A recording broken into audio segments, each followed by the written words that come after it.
सबसे पहला टारगेट ये बना लो कि 50 पार तो रीजनिंग उतारनी है भाई। सिलेक्शन तभी मिलेगा इस बार, स्पेशली लड़कियां जिनका मैथ्स वीक होता है कई बार। क्या अगर आपका मैथ्स वीक है, लड़के हो चाहे लड़की, तो रीजनिंग को 50 पार उतारना ही होगा 55 में से।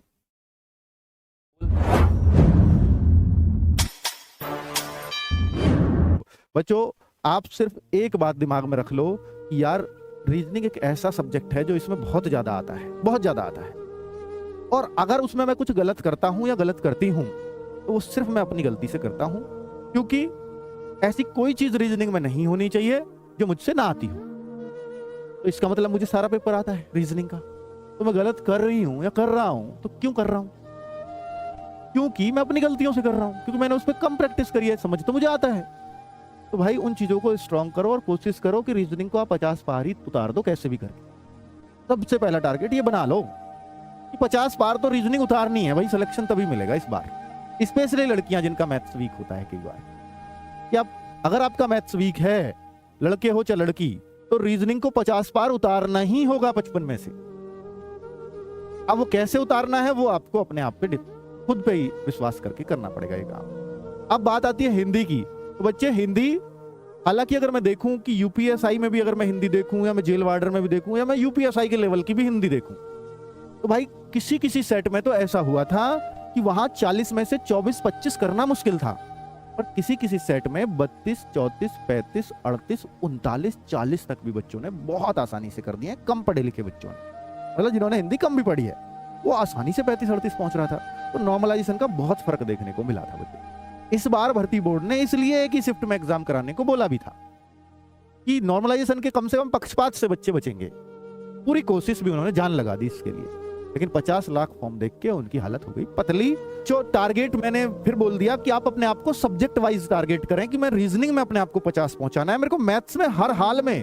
अगर आप देखिए बच्चे, थोड़ा भी मैथमेटिक्स को अगर थोड़ा सा भी अपने आप को स्ट्रांग फील करें तो 20 में से 15-16 करना मैथ्स में यूपी में बहुत आसान है। और बिना मैथ्स के सिलेक्शन इस बार भारी पड़ना ही वाला है सबको, क्योंकि जीएस बहुत ज्यादा नहीं होती यूपी की। कितना भी आप पढ़ लो, आप तब भी 20-25 के बीच में ही घूमोगे 37-38 में से, अगर पहले जैसी आई तो। आप हिंदी को स्कोरिंग कर सकते हो। आप कोशिश करो हिंदी में 37 में से कि मैं 34-35 के आसपास घूमूं। आप कोशिश करो रीजनिंग में मैं 50 के आसपास रहूं। मैथ्स में कोशिश करो कि मैं 15-16 के आसपास रहूं 20 में से। और जीएस मेरी अगर 20-22 भी रहती है तो कोई चिंता वाली बात नहीं है। जो बच्चा अगर अब यहां जीएस में लाके खुश हो रहा है लेकिन उसका मैथ्स वीक है, लेकिन वो जीएस में ये कहता है कि मैं 38 में से कैसा भी सेट ले आओ, मैं 30 कर देता हूं, अगर आप ऐसे हैं तो भी चिंता की बात है। क्योंकि बच्चों, हो सकता है आप आरडब्ल्यूए की जीके या अदर प्लेटफॉर्म की जीके को उतना कर भी पा रहे हो, फिर भी जीएस को ये विश्वास से नहीं कहा जा सकता, चाहे आपके यहाँ हर सेट में 30 आते हैं 38 में से, फिर भी वहां ये गारंटी नहीं है कि आप वहां 30 कर पाओगे।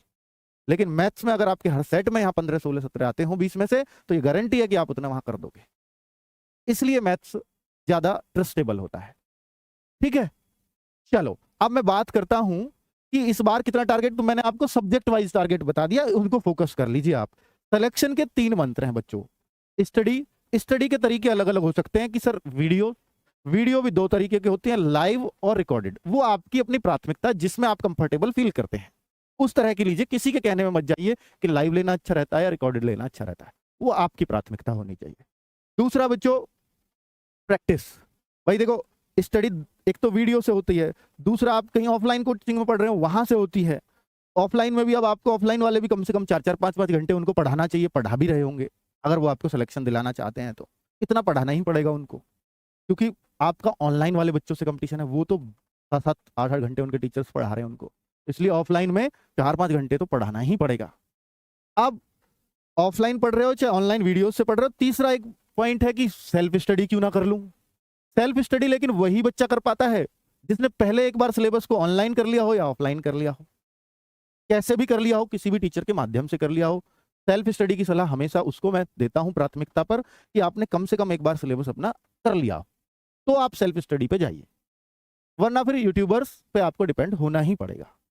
ये कि आप जब बैच ले लोगे ना, तो मई के फर्स्ट वीक में नवीन सर की जो प्रैक्टिस सेट क्लास चल रही है उससे भी आप जुड़ जाइएगा। नवीन सर ने जैसे ऐलान किया था उस चीज़ का कि जो जीएस का प्रैक्टिस 3 बजे चलता है, वो मई में शुरू होगा, तो आप उस चीज़ से जुड़ जाइएगा। वो बहुत ज़्यादा कारगर है हर एक वैकेंसी के लिए। अभी ये नहीं है कि पर्सनली कोई उसमें जब थंबनेल पे लिखा रहता है कि एसएसजीडी, तो वो एसएसजीडी के लिए ही नहीं है। आप किसी भी एग्जाम के लिए पढ़ सकते हो, उसमें बहुत कुछ कराया जाता है। जो चीज़ आपको बैच में नहीं मिलेगी वो उस प्रैक्टिस सेट में मिल जाती है।